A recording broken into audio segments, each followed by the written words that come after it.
Hello from Cambridge, Massachusetts. What a pleasure it is to be here. I want to first say thank you to Bianca and Marguerite for such a kind invitation, and say congratulations to everybody here on the really important work that you're doing on diversity and inclusion.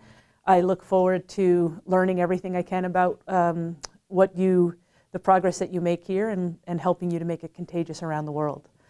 I would be grateful to spend a few minutes talking with you about how to build and rebuild trust and how it relates to the important topic of diversity and inclusion.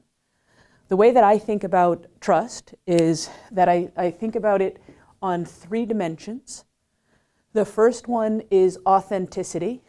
I'm going to just write it with an A. Authenticity, spelling that publicly doesn't usually work out very well for the speller.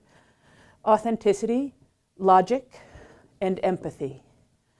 So the cornerstone of trust is that if people doubt that it's the real me speaking to you, you'll be less likely to trust me.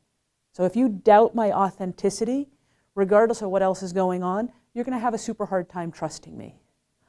If you trust me, you believe it's the real me, but you're not sure that the logic is solid or the logic is not transparent, you're going to have a hard time trusting me. It could be the real me with sound logic, but you don't feel like I'm in it for you. You feel like I'm a little too self-absorbed or self-centric. You're similarly not going to trust me. The flip side of this is that when we believe that it's the real me with rigorous and transparent logic and deep empathy for the people that I'm speaking to, then we get the benefit of the doubt of trust.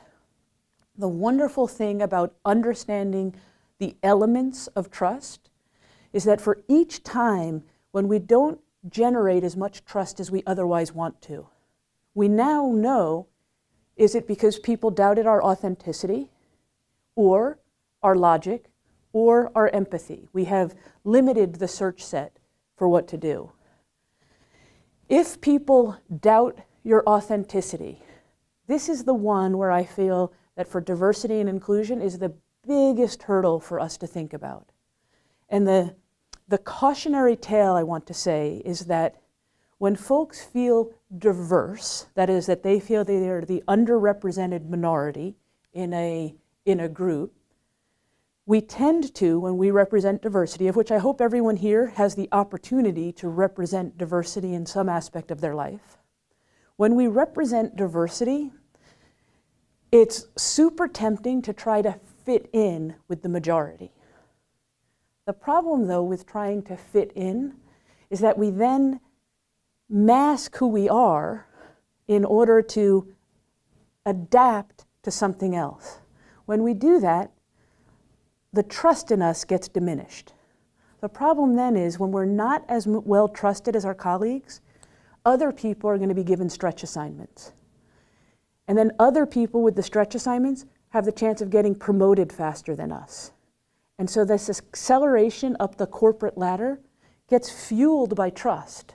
Well, if the foundation of the corporate ladder is that people that are diverse are doing something well-intentioned, trying to fit in, and that's the very thing that is holding them back because they're doing something that has us doubt their authenticity. By the time we take a picture of the senior leaders in any organization, I think we're going to be super depressed about the demographic tendencies. And all of it can get traced back to authenticity.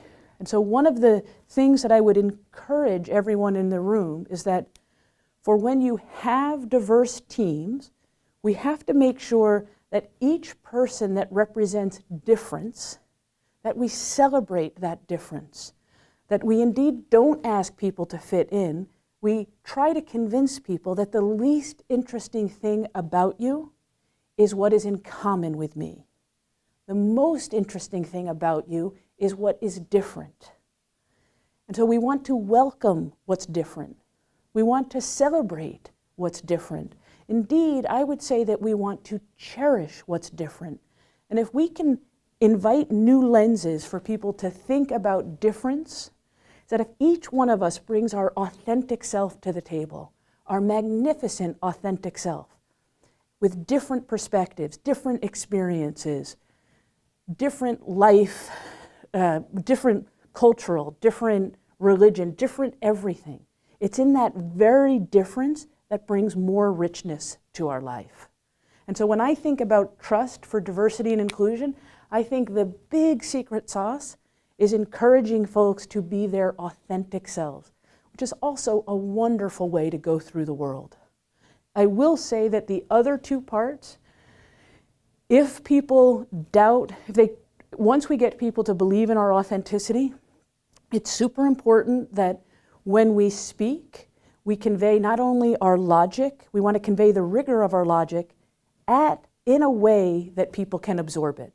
And so we want to be transparent and accessible in our logic. And then I think it's also super important for us to reveal in every way that we speak that we are in it for you. It's not self-interest, it's actually in it for you. I believe when we get to the foundation of trust, particularly when we think about having diverse groups, when we can include diverse groups, so we have diversity and inclusion, oh, the world is going to be a much more fabulous place. So I'm super grateful to Bianca and to Marguerite for the ability to spend some time with you. Marguerite was a star student at HBS, I should report. I didn't have a chance to tell her parents this, but she was a star student and has become a dear friend in that process. So I wish you a terrific rest of the conference and thank you for letting me take a few moments of your time.